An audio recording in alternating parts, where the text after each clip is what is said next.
Selamat datang sahabat setia mitos dan fakta. Legenda asal-usul Sungai Jodoh dari Desa Tiban, Bangka Belitung. Mari kita langsung simak saja kisah dari awalnya. Legenda ini mengisahkan tentang seorang gadis bernama Mah Bongsu yang hidup pada zaman dahulu kala. Ia adalah seorang yatim piatu yang hidup sebatang kara di rumah kecilnya. Meskipun kehidupannya sulit, Mah Bongsu tidak pernah menyerah dan selalu bekerja keras setiap harinya. Ia bekerja sebagai pembantu di rumah seorang perempuan serakah bernama Mah Piah, yang memiliki seorang anak perempuan bernama Siti Mayang. Ibu dan anak ini dikenal serakah, tidak pernah merasa cukup dengan apa yang mereka miliki. Setiap pagi, Mah Bongsu menjalankan tugasnya dengan tekun. Suatu pagi yang cerah, ia pergi ke rumah Mah Piah untuk bekerja seperti biasa. Dalam hatinya, Mah Bongsu berusaha memotivasi dirinya sendiri untuk tetap semangat dalam bekerja. Pagi itu, Mah Bongsu mendapat tugas untuk mencuci pakaian Mah Piah dan anaknya di sungai. Di sini saja dah mencucinya, gumamnya sembari mencari tempat yang nyaman di tepi sungai. Saat sedang sibuk mencuci, tiba-tiba seekor ular muncul dan melintas di depan Mah Bongsu. Ia terkejut dan langsung berteriak ketakutan.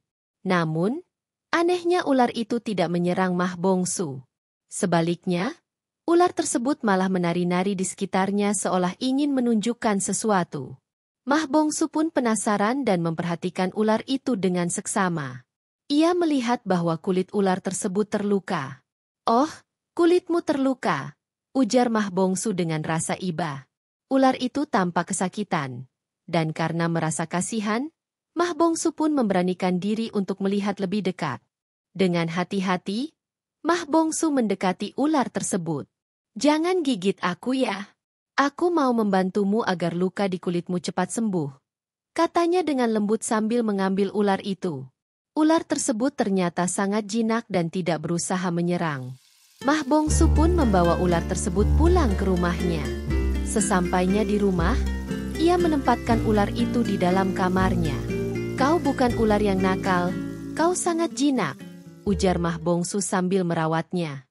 Setiap kali kulit ular itu terlepas, Mah Bongsu membersihkannya dengan hati-hati, lalu membakarnya di luar rumah.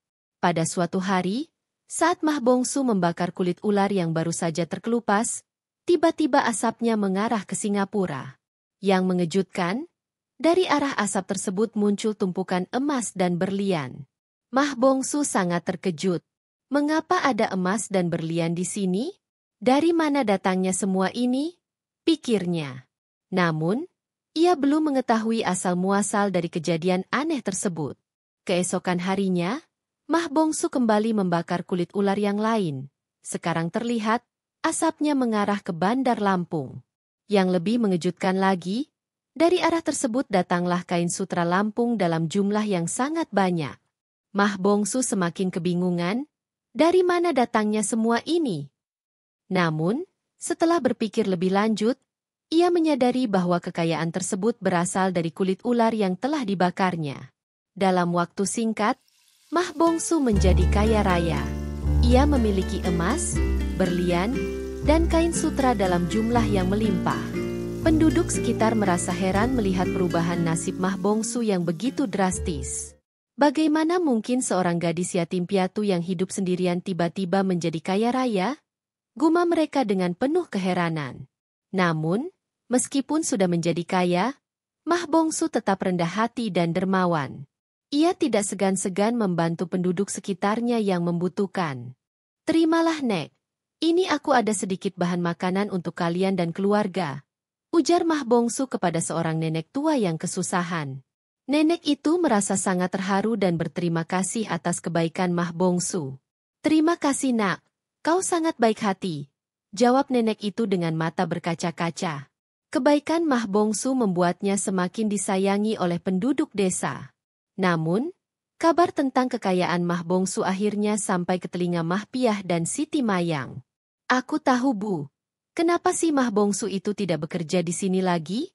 Kenapa dia mendadak jadi orang kaya di kampungnya?" tanya Siti Mayang dengan penuh iri. Mah Piah juga merasa curiga. "Aneh sekali," gumamnya. Mereka berdua memutuskan untuk mencari tahu rahasia kekayaan Mah Bongsu. Setelah mengintai, mereka akhirnya mengetahui bahwa kekayaan Mah Bongsu berasal dari membakar kulit ular. Kita juga bisa melakukannya, seru Mah Piah dengan semangat. Mereka pun berencana untuk mencari ular yang bisa menghasilkan kekayaan seperti yang dialami Mah Bongsu. Pada suatu hari, Mah Piah dan Siti Mayang pergi ke pekarangan untuk mencari ular.